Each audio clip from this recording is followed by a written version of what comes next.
This is Michael, and we're gonna go and put blue Loctite on it because I think we're pretty confident that everything is pretty much supposed to be in there. This is pretty much the stud. I took off my gloves because we're gonna get some new ones as we go and get the other layer of gasket there. So this fits right in there. And again, it's it's not a full circle; it's half moon. So if it doesn't fit in there, don't try to force it in there. Just kind of turn it around. If it still doesn't, you can see from inside there's a groove in there that you can actually move around. I'll show you. Here we go. So you can tilt it to one side or the other and just take a pretty much a flat head or something like that. You can just move it in there to make room for the flat edge side right here. You can see that? There's a flat edge side. So you really be careful, you don't want to twist it. And we're gonna resuscitate this with the chain. And the chain ones, you can see there's like two gears here, two teeth. You want to make sure it goes to the last teeth that's flushes near pretty much the left crankcase. So right there, almost next to the bearing as possible. So we're going to go ahead and first of all, let's go and secure a crankcase. We're going to open some blue Loctite up with it. And this is it. I recommend blue Loctite because you can take it off with manually with a tool. If you were to use the red one, even though it's like a blue gas here, it still says as a blue Loctite. It's not. You can see here it says blue 242. Even though it's in a red tube, don't think it's a red. It's kind of a little confusing. But the red Loctite, what that means is more permanent. You'll have to heat it up to a certain degree, and it's more than just 100 degrees. It's almost closer to about 150 and so forth in order to get that removed off. But this one, you can actually remove it with a manual tool. Okay, so we're gonna go ahead and put some Loctite on the bolts. Let's go ahead and make sure we secure all our stuff. And again, there's for the crankcase, the initial screw to secure it's only 2 screws. So one right here on the external, right next to where the cylinder housing is, and then one right there on the other side of the oil pump or the splash guard. So that's it. We're gonna go ahead and secure those right now with Loctite, and we're just gonna need a little bit. Again, this idea is pretty much a little bit goes a long way. So let me go ahead and angle this right here. That way you can see me put Loctite on it. Let's get the tripod to focus in better. There we go. Okay, so I'm gonna go and open this right here. There we go. Alright. Tripod here. So we're gonna open the Loctite up right now. And then let's see here. We'll have to cut it out. This is pretty much all we need. It's more than enough to get the job done because you only use very little. So it's not a lot that you need. So it's a little like pretty much a 0.20 ounce fluid ounce. Here we go.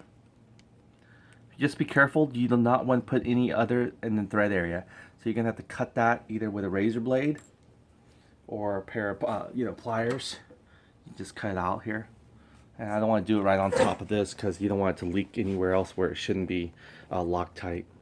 So we're just using again the blue one, and it'll say on there, see blue. Okay, so we're gonna go and cut the tip of it right now. You could do this with a razor blade or a pair of scissors or whichever. I prefer just to go ahead and try to cut it with a pair of pliers here. So we're just gonna get that on there. Just kind of squeeze a little bit, just kind of little nibble on the tip. There we go.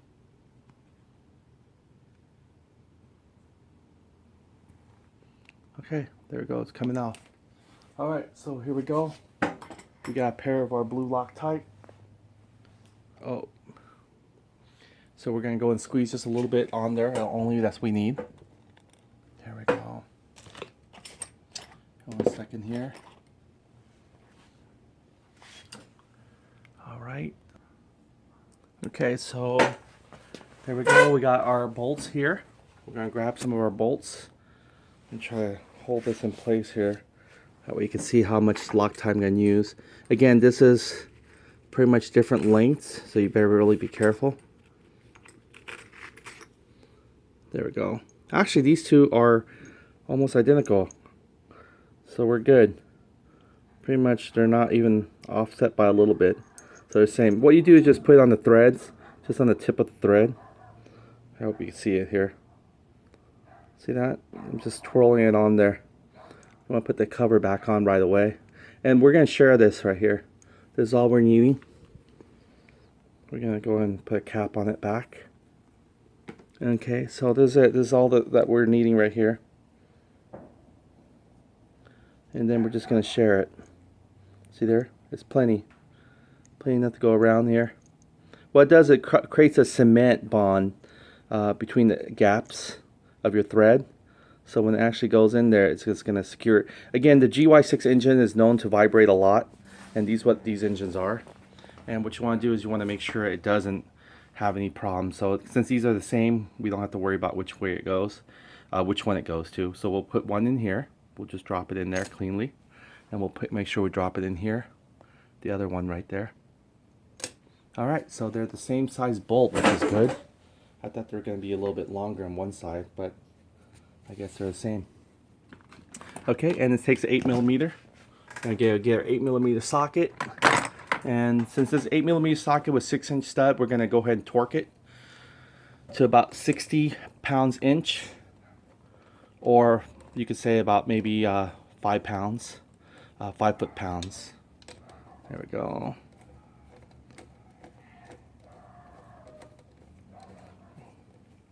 Since we already got the blue Loctite, it's good to get it torqued right now. That way, when it does sealed up, it's actually at this specific torque. So you got one of these torque wrench here. You can set it. Okay, so there we go. This is our torque. I'll show you how to set this torque here. So we're looking for the conversion pretty much for 5 foot-pounds is about 60 inch-pounds. There we go. It's set to about, this is actually almost at 95, so it's a little bit too much. So we're going to go ahead and reset it. And this, how this one works is you pretty much push down on it, and then you can go and twirl it. So you can almost do it with one hand, but it's a little bit more difficult. So let me go ahead and show you here. Get the resolution to focus. There we go. So what we want is to go about 60 for 5 foot-pounds. It's getting there. It's on about 70 now.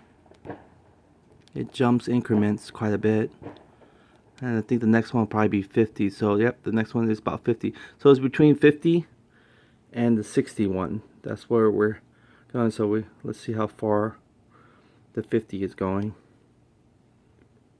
Yep. So every turn, 2 cycles pretty much is the number. So we're gonna go back up.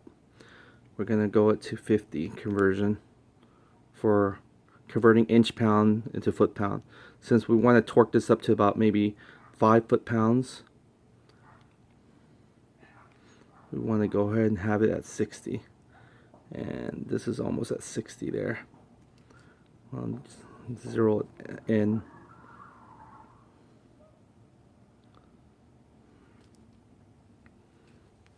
There we go.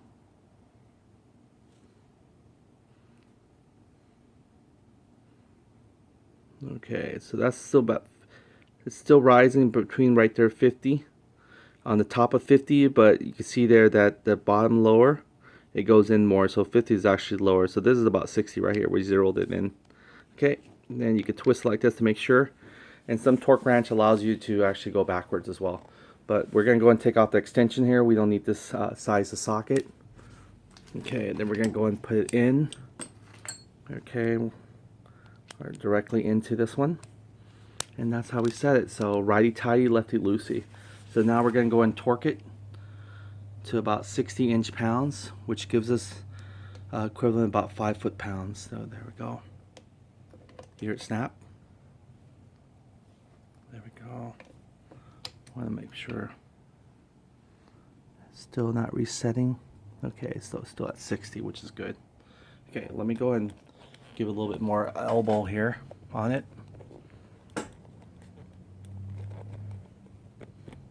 That way you can see me torque it. See if I can angle. There we go. This is the other bolt here. We're going to torque that bolt that you can see it. Okay, so we're going to go that to this right here. I'm going to torque it to 60 inch-pounds. There you go. The snap is not wanting to go anymore. You hear it pop, pop, pop. That means you don't want to go anymore. So that right there, it's about 60 inch-pounds, which is equivalent to pretty much 5 foot-pounds. So we're going to the next one here. This one I'm gonna have to hold it a little bit because it wants to spin. So I'm gonna use my feet on this side and then maybe on this side as well. So here we go. There we go. Here, click off. That means it's already set. So that's it. That's how you pretty much use a torque. The small one usually only goes up to 200 inch-pounds, but the bigger ones, you'll see it has a measurement already preset to about foot-pounds because they're longer. Usually if it's more than a foot long, it's probably going to be used for foot-pound ratio. But if you don't have the bigger ones, which I don't think it's really useful for the small engine, I would go with the smaller one. Just make sure you convert the foot-pound into inch-pound. Okay, so we got that one there done. And now we're going to go in and also apply some Loctite to the bolts that's holding our high fuel pump here. Oil pump, I mean. I don't know why I keep on confusing the two. So,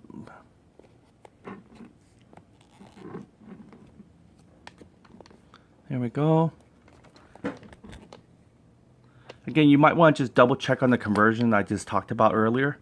But I'm pretty certain about 60 inch-pound is equivalent to about 5 foot-pounds. Okay. Okay, we're gonna take this off, and this one takes a little Allen wrench.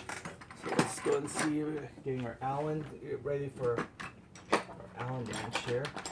Give it a twirl. Make sure you got the right tool to turn it in first.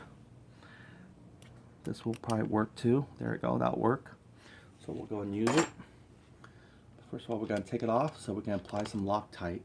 Again, all you need is a little bit, and once you apply it, just apply it on one side. Since these are the same as well as our crankcase, they're universal. There's two both the same size. It wouldn't matter. You can actually line them up to make sure, yeah, they're the same. So, but they just take the Allen head. See, there we go. Okay, so what we're going to do is we're going to go ahead and apply some Loctite on this. Here's our Loctite again. Again, try not to get it onto your crankcase. I'm only doing it so close because I don't want to move the camera angle. That way you can see. Okay, I'm not going to barely even squeeze it. I'm just kind of like brush it. Maybe get a little squeeze in it. But definitely don't want a lot. And you don't want to spill it on top of your crankcase. Okay, see, that's a little too much there, but that's okay because I'm going to go ahead and spread it across. And when you actually drive it in more, it's going to move up a little bit too. So here we go. Then just take this one. Hope you can see it here. There you go. You can take this one and can kind of twirl and rotate it. It'll help offset a little bit. There we go. See, just a little blue Loctite there. It's going to cement perfectly. There we go. We got now two of our Allens. Has Loctite now. So we're ready to go and put it back in here. And we're going to ready to tighten it down. So there we go. Just drop it in first. Let it right in. Alright, then we're going to go ahead and tighten it down with our Allen.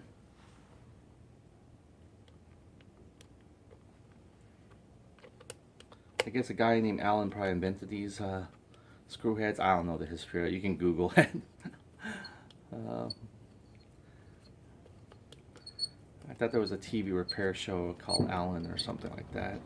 Tim Allen, yeah, that Tim Allen played in that handyman tool show. Again, you can just hand tighten these ones here. The reason why is the blue Loctite is going to do his job as well. So we just don't want it to vibrate off. So you just go ahead and hand tighten it. Okay, much as you can. And again, the blue Loctite will do his job in securing it. There we go. Okay, it doesn't look like it's going to allow me to twist it anymore. Okay, so it's good. Very thorough. Okay, ouch. There we go. There we go. Again, these are soft aluminum too, so you don't want to put too much torque on them. even your hand torque. Just gotta be really careful with it. You might not know your own strength. Okay, the next one we're gonna do is we're gonna go ahead and put our oil chain. There we go. There's our oil chain. It doesn't really matter which side it goes to. Just remember again, it needs to go into that second groove, which is the closest to the crankcase, which is next to the bearing as possible. Okay, and then we're going to go get our sprocket ready. This is our sprocket. We're going to reuse it. Now, there's two sides of the sprocket. There's a flat side, and then there's a little pebble edge side. And you want to face the pebble edge side facing you. The reason why is it also has a number right here. And you can tell if it's imprinted with a number, that's usually the pebble side. You can see how it curves in a little bit. That's the pebble side right here. And there's the flat side. There you go. You can't almost really tell. It's almost like the same, but there is a flat side and there is a pebble side. You can just feel the pebble side just kind of smoothly rub right off. It's like it's dripping downward. And then the flat side, it's not that. It doesn't drip down as much. It does drip down a little bit slightly, but not much. Okay, so in order to get your chain in there, you want to go ahead and set this first to the closest to the second gear. Once you get in there, the fireworks are still going on. It's like 12:42 midnight, the 5th now, and people are still shooting their fireworks, which is pretty cool here in Cali. Okay. Alright, so it's on there now.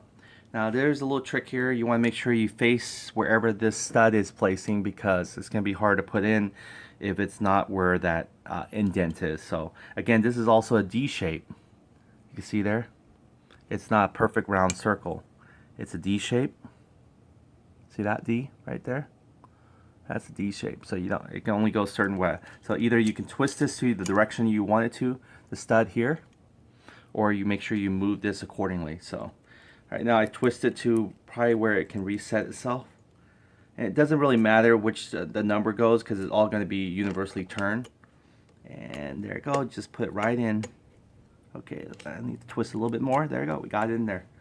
So there we go, that is the first step there. And then you could put some Loctite on this as well, on the thread. Just got to be really careful. But I think with this one, it might not be best because it's already getting close and you don't want pretty much, well, you know what? Let's do it. Let's go and put some Loctite on there. Everything should be Loctite down anyway. And that way we could say that we put everything Loctite down. Okay, so instead of putting it on the thread itself, you can just put it on a nut. A lot of people just, you know, believe that you can only just put it on the thread. But go and put it on the nut itself. So I'm going to put a little bit on the nut and just let it spin. Oh, there we go. That's a little too much there. Just be really careful. You don't want to overdo it. So lucky I caught it.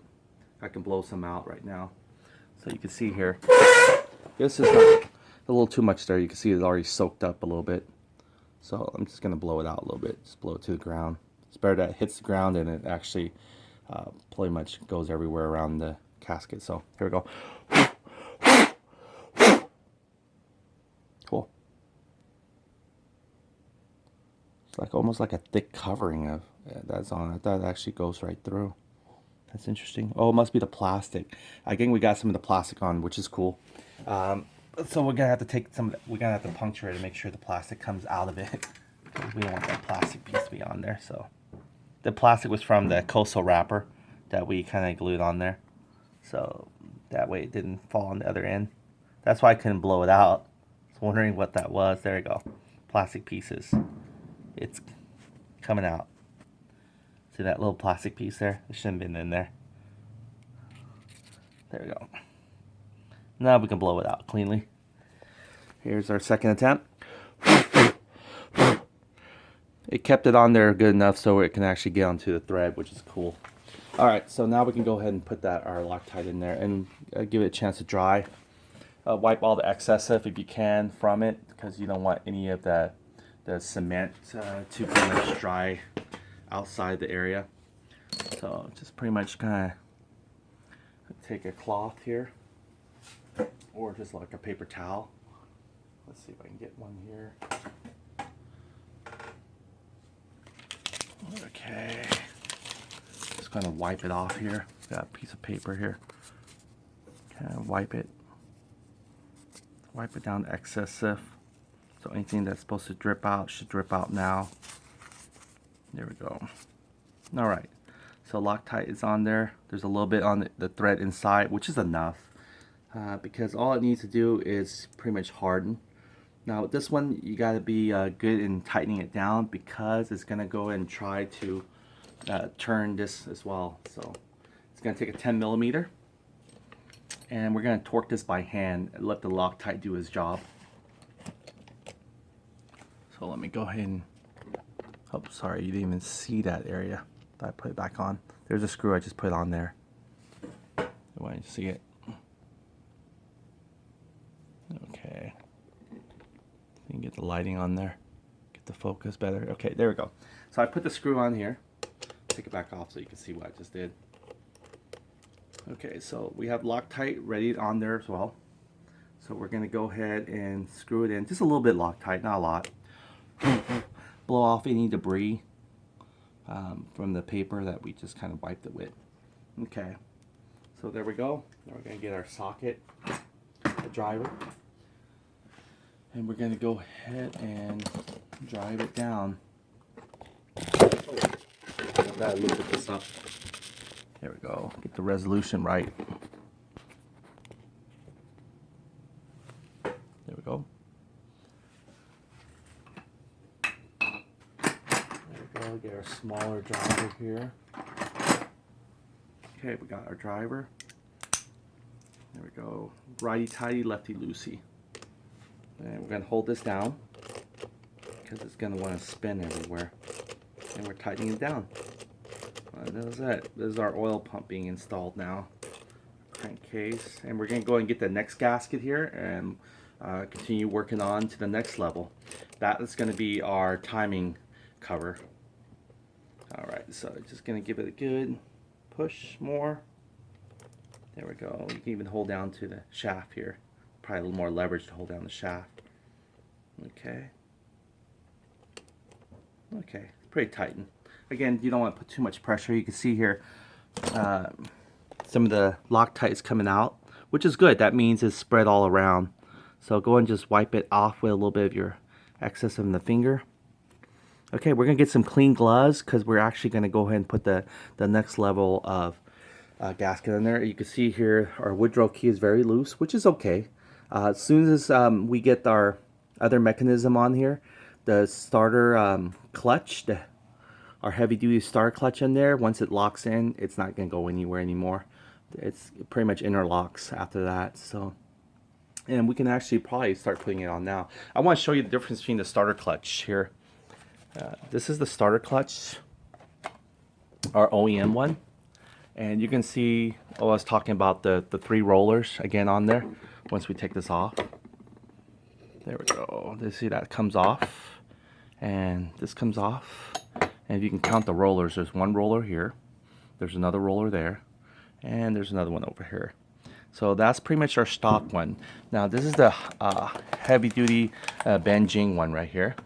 And this is the orange steel I was telling you about, that you definitely don't want to make sure that you knock it loose, those rollers, because they are hard to reset back. See, unlike the stock one where it's open for you to resuscitate these ones back, you can see the Benjing ones are pretty much, they're covered up, so there's no access for you to actually, there's one that you could possibly do, but these other 2, and there's total 4 of them. There's another 4th one that you won't see until I open it up. So we're gonna go and open this package up, and that's what makes it very difficult. And so be careful of knocking it loose. You can see here I securely taped it.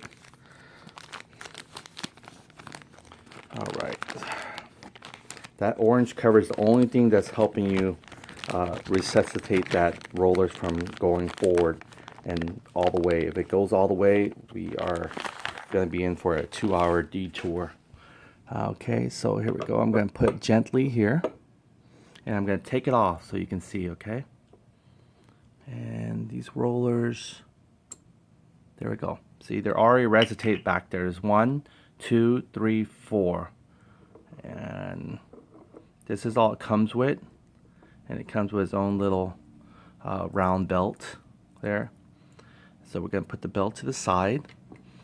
Okay, we're going to use the same starter gear sprocket from our original OEM one that looks just fine. There's no high performance one. See, it looks good. So we're going to go and put it in there. We're going to put it in really carefully. Once we get in there, we'll feel so much more secure. And you can see how it doesn't want to go down yet. Okay, don't force it. You'll never be able to compress it down that way. So what you want to do is, again, you want to turn it clockwise. Counterclockwise, I apologize. See? It's one side's going in. It's tilted a little bit, but that's okay. I should put it in a level floor. Let me see if I can put it better. Take this one off. Come on, Gabby. You handle it very carefully because you don't want it to fall down, because if it ever resets that roller, we're going to be in trouble. Okay, so here goes more flatter surface now to work with. Ouch. Okay, here we go. Yeah, you can see here, it doesn't want to go all the way down, right? So we're going to keep turning clockwise. There you go. We're safe. It went all the way flushed. And that's what you want. And you can go and put back down this belt. Call it a belt. Might be another name for it. And you keep on rotating left. See how it just comes right in? And there we go. That's what you want. I'm now holding it very tightly secure, because I remember how hard it was to reset those. It says GY6 on here. You won't see the Bingjing logo anymore. You saw it earlier. But that is the Bingjing 20 Sprog, pretty much 4 rollers. That makes it a heavy duty. And then you remember for the Woodruff key, there it goes, that indent right there. By the way, if your stroker is, pretty much top dead center, your Woodruff key would face directly horizontal this direction all out, the same direction as your stroker. So watch me pull the stroker more. Let me set this securely down first. Okay, I'm going to go ahead and pull the stroker straight up. Out, and you can see the Woodruff key coming. See, your Woodruff key faces horizontally the same direction as your stroker at top dead center, almost right there. Okay, so again, the displacement of this has all determined to where it actually comes, which we'll talk about that next time. But we finally got our starter clutch in place now, so we're going to lift it very carefully, and we're going to notate where the Woodruff key slot is going to go in. And again, I see it rocks, so I put it back in a little bit more. It'll go into the first one very easily. There we go. The first one's already there because it's more incline. It's not going to bother. It's the second one that if it doesn't fit easily, that means we didn't put the. Okay, so it is giving us a little trouble there. I believe it is. Let's see, or maybe it sits in that area. Okay, so what we're going to do is I'm going to make sure I don't want to drop the clutch, the starter clutch, apart. And I don't want to knock it loose. Remember going those rollers? So it's more harder to reset those rollers than it is just to reset the Woodruff key. So I'd rather figure out a way to make sure the Woodruff key gets this in here. Okay. I'm not letting go of the 2 pieces. Okay, the Woodruff key, this one we can put last. It just fell off. Okay, so we're going to take this one out. Here's the Woodruff key. It keeps on sliding to the gear. So let me go and reset the Woodruff key here in this one. And as soon as the Woodruff key lets you in, you're golden. This might be it. Almost there, I think. Or I think it is in there. Well, we'll see. Feels like it can go any further, so let me check out where the Woodruff key is. Yep. So the Woodruff key is just by gravity is pushing itself internally. So what we can do is I'm going to try to hold on to it this way. I'm going to see where I'm at here.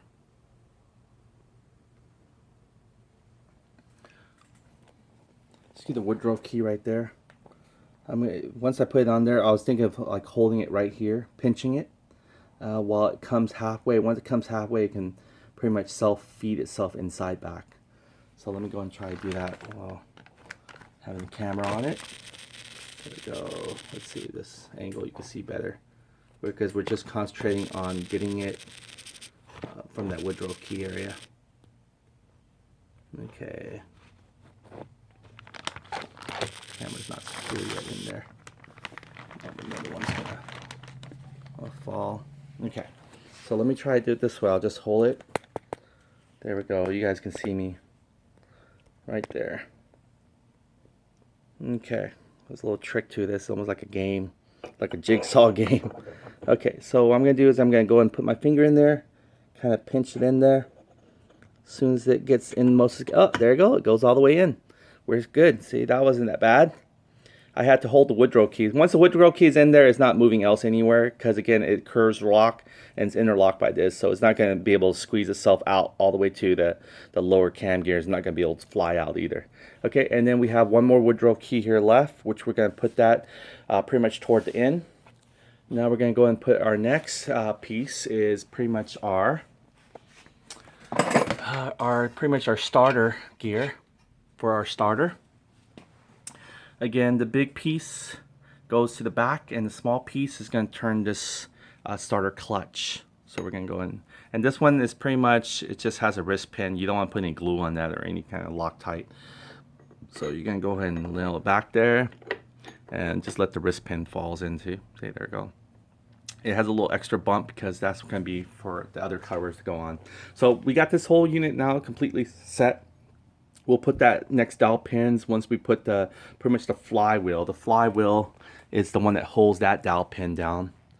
So that will be the one for the last one. So let's go ahead and see how our gaskets are doing, and we'll bring the next gasket over. That next gasket, we won't have to cut it. It should fit perfectly once we go ahead and put our dowel pins on there. And that section for the next cover will be pretty much our timing cover here. You can see, so the dowel pins, we're going to go ahead and prep it ready. But let's go and bring our gasket in here, and then we'll get some of our dowel pins on there. Okay, let's go. Here we go. Mainly, most of our gaskets should be already set. All right. There we go. This is it. It's looking pretty good. These ones, we're going to probably stack them up together. And I forgot to bring my gloves, so let me go and bring this whole tray in there. And then we're going to go put some gloves before we start on this. Lifting it up anyway. All right. Also, I'm afraid of ghosts. I don't know why. Don't blame me. I'm a big sissy. So we're going to go and lock everything back here. Oh. All right. After that, we'll leave the vent door open. I don't think as long as we close the door, the ghost can't bother us. All right, here we go. Maybe in my last life I was paranoid. So we got that there. Now we're going to go ahead and put some gloves on, because when we're dealing with gasket, again, we don't want too much of our own oil to be part of the gasket. Okay, so I'm going to go and put the camera here. You can see, hopefully you can see everything. The idea is for you to be able to see the whole overview. So let me go and do this one. I'll just hold on to it, just like I did for the other one. It worked well for us then. It should work well as far as now. Okay, get a couple more pairs.